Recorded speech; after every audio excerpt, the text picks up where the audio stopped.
Billy, thank you for coming in. My pleasure, Chaim. The Cantors Assembly expresses gratitude for taking the time to share your story in relationship to the Cantor. So there'll be a donation of some kind to me. Yes, there'll be a donation to Billy Crystal's. But just the cash, just the cash. No Billy Crystal's discretionary fund. Just what we talked about. Okay, in an envelope. Mm-hmm. Okay. My first question to you is, why do synagogues need cantors? Because they're essential. They've always been. My experience as a young Jewish man, growing up in Long Island in a Reformed temple, very Reformed. The services were in Latin. That the rabbi was of a certain sort of what you thought he would be. It was almost a cliche of what we think a rabbi is gonna be: learned, wise, a little aloof. Not really the warmest of people, constantly reading and looking for interesting things to talk about.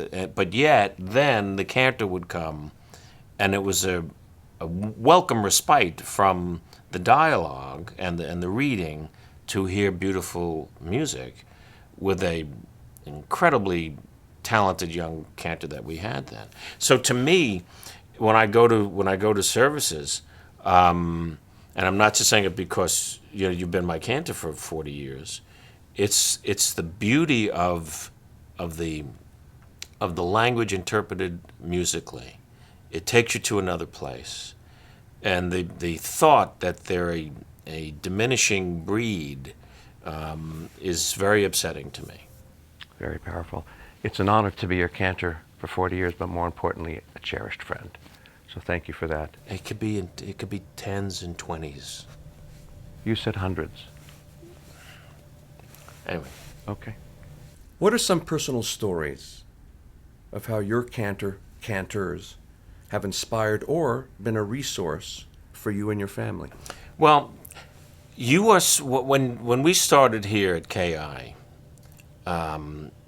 And we were looking for something similar to what we grew up with, that we really responded to in the Reform world. And coming from grandparents that were conservative and Orthodox, and the 6-hour seders, and then what is he talking about, and the mumbling, so the Reform there was English, and it was more relatable to a young boy at the time. And our cantor was a young, spirited, I'm going to use the word hip, cantor named Richard Botten. And Richard started out with us and then later rose to prominence at Central Synagogue in New York City. But he was like a friend. He was the cool teacher. There's always one cool teacher in school who you think, I could hang out with him if and Richard was that for us. And that's what made him so inspirational. It wasn't here's the silver pointer and look at the crushed insects. That's the language. Look, here's where this song comes from. Here's what it means. Here's how I interpret it. And he was really a special guy. So much so, and it mirrors you when we came here and looked for someone to bat mitzvah our daughters and to have a center for our religion. You were the same. You were cut from, and I told you that from the first time I met you. He was so much so that my dad, who was in the music business, approached him in 1962 to do a jazz service, which we later replicated with you for my daughter Lindsay's bat mitzvah. And David danced to the Lord. Right, and it was on by Charles Davidson. Yes, and it was on a television station, CBS, local CBS in New York, and the show was called Lamp Unto My Feet. And my dad was a very wonderful concert producer, and they approached him about getting great jazz artists to play in the synagogue, which they then did for this amazing service that I remember feeling so proud of my father for being a part of this in a way that the cantor really was responsible for letting this happen. I think the rabbi just sort of shook his head and went, well, okay, if that's what you want to do. And it was packed, and it was another approach to the religion. It was another way in for all of us, and it was stunning. and then to repeat it here with you so many years ago now, and see the same reaction to the people that it just made Judaism more accessible. It made it cooler in a way, and it made it more beautiful. So Richard became a dear friend of the family. Stayed in touch with him, and even when he was long in retirement, when my mom passed away, that was the first call that my brothers and I made, on Long Island, was to get him there. He'd been through so much with us, and he came and officiated the funeral. Why did you choose to use a cantor in the movie, your movie, Mr. Saturday Night, as the officiant for your mother's funeral? Which was, I thought, perfectly cast, by the way. We found a very young, handsome, debonair cantor who worked cheap. Because that's what... It was my pleasure. Because then, and I found it here too, the role of the cantor was sort of, I don't want to say it so it's delicately said, was a little bit more than equal with the rabbi then. They did more things. They were the ones that I wrote my bar mitzvah speech with, as were you. The cantor was the one that took me through my lessons, got me prepared, helped me with my speech. The rabbi helped me with my haftorah. But I didn't see him until the Wednesday before the Friday night service. Let's go over what you're going to do today. And, and I had Hebrew school twice a week and on Sundays. And the rabbi didn't teach that. There was a Hebrew school teacher. So he felt apart from it. So Richard Botten, and again with you, and many of the synagogues that I go to in Los Angeles for, relatives or friends, Sure. bar mitzvahs, the cantor seemed to do more in many ways than the rabbi did. And I just sort of thought, well, that's the way it is. And one of the things that we're trying to articulate or get out to the community is certainly not cantor versus rabbi or rabbi versus cantor. It's really about just highlighting and articulating the role of the cantor and the importance of that partnership between the rabbi and the cantor, and having a professional cantor. Yeah. And this goes to the next question. What does a trained cantor bring to a congregation that nobody else can? Well, I think that's the right word is trained. That's your passion, and for me, when you sing L'Dor V'Dor, I'll cry every time, and that's 40 years of that.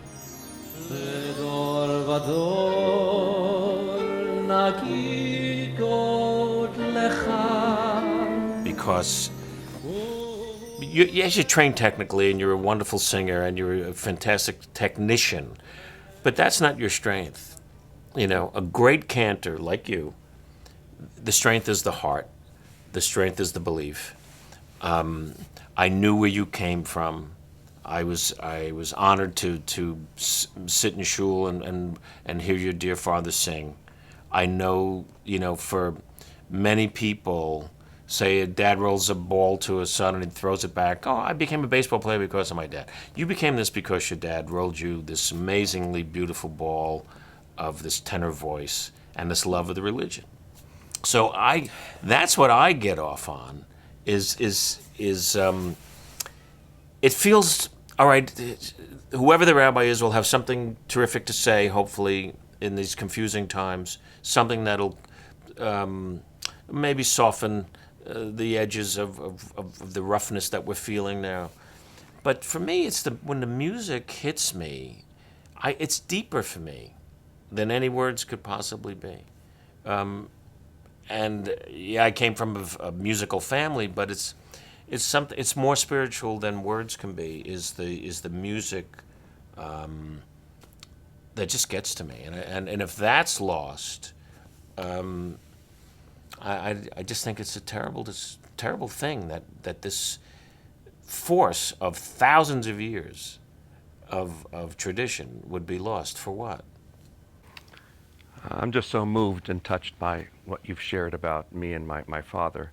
And you've really addressed in those beautiful words about Jewish music, but what role does Jewish music play in your life and in the life of the congregation? Well, from the time I could remember, it's interesting. Today is the 80th anniversary of my parents' wedding.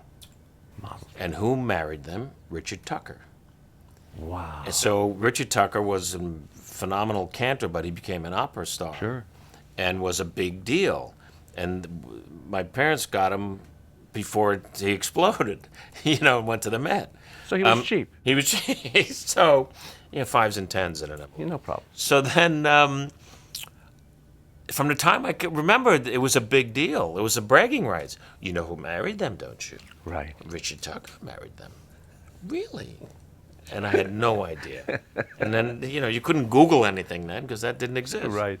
So it started there. And then, for us, having African Americans in our house, musicians all the time, there was always music of some kind. And they were all influenced in some way by cantors. We had a family friend, this you could Google. His name was Willie the Lion Smith. Willie was a great stride piano player. He was known as, his business card, which was the Black Cantor. He also was a cantor in a shul. His mother worked for a Jewish family on Fifth Avenue. She was ran the household as a domestic in this Jewish household, so she learned Yiddish to communicate with him. So Willie, as a young boy, learned Yiddish, and he had a congregation in Harlem. So he would call my dad, who was looking for a job for the weekend or whatever, and I always answered the phone because I thought somebody was going to ask me to be in a movie. I was 6, and my nickname was, he'd call me Face. That was my nickname as a kid, was Face. So I go, hello, and hey Face, it's Willie, Vish Mox, the man. What's happening? Wow, that's amazing. Yeah. So What a story. So a lot of them, Morgana King, great jazz singer, Billie Holiday, all influenced by cantors. You can hear it in the slide down.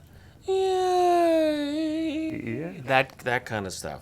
And in that brooding kind of beautiful davening kind of way that the Jewish music influenced them in some way. What an incredible story. Oh, yeah. And Face is now the name of your production company. Yeah. It has been. Yeah. Can you share a particular moment when you were personally affected by your cantor or cantorial music? Well, right from the beginning, with Richard Barton, he just was so cool. I was 12, starting my bar mitzvah training, and suddenly I'm alone with him, and I'm learning, and he was funny, and he didn't like just his job. He loved all different kinds of music. So he was into stuff like that, and he would talk to my dad about jazz, and he was up on hit records and stuff like that. So that's important. But, when I think of the hard times in my life, that hearing L'Ador V'Ador is very comforting. When I come here on anniversaries of the passing of my dearest people in my life, you'll always sing it for me, and you look up and you go, was that okay? Like that. It always hits me. And as you get older, and your kids get older, and their kids get older, you go, all right, this is getting interesting now. I cling to that even more. That's beautiful. Thank you. You've already addressed some of this in your prior response, but again, why do you personally feel that the institution of the cantor is worth preserving or promoting? Because it's always been. I can't understand change just for, let's just change it. Is it a money thing? These rabbis, they do everything. They'll sing, they'll do this. But it's not the same. And whether I'm old school or old shul about it,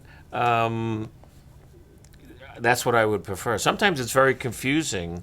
You go to services and there's 3 rabbis. There'll be a lot of rabbis. And you go, well, wait, why do we need all of them? shouldn't it just be what it was, the tag team, the Batman and Robin? Right. Shouldn't it just be that? The rabbi and the cantor. Yeah. So sometimes that new wave of getting the word out, sometimes it doesn't feel right to me, and it's not just because I'm now an old man, still looking for what I grew up with, but that worked. So what are we doing? I tend to agree with you on that. One last question. Sure. What's your message to a synagogue that might be tempted, for whatever reason, to eliminate the role of the cantor entirely, or to replace him or her with a cantorial soloist or a rabbi who also sings? Well, I don't understand what a cantorial soloist is, because isn't that the cantor? It's Is someone he who's just going to come in and sing? he or she is Yeah. a cantorial soloist, but they're not trained in the art of the cantor. No. And they're not trained in the cantorate. They read music. They may know Hebrew. They have a beautiful voice, and they're wonderful. I don't want to I'm diminish sure. the role of the cantorial soloist and what they play in the synagogue and what they offer the children with the guitar and with their gorgeous voices. But they're called cantorial soloists because they're not a Yeah. formally So- trained cantor. Oh, okay. So basically, they're the DH.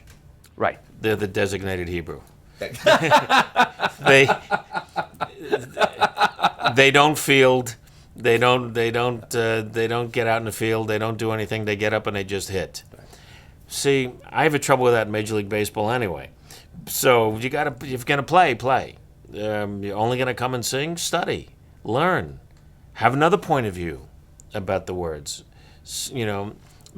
Otherwise you're into the umbrella of just the rabbi's point of view about something. That's fine, but I liked the ability to turn to my cantor and say, "What do you think? I'm confused about this. I don't agree with what he or she is saying. Isn't there? Am I wrong about it?" I liked bouncing off The some dialogue. Yeah, I think it's important. And the great fiddler song tradition, there's something to be said for that. Thank you so much, Billy. Okay, just I'll give you the cash later. okay.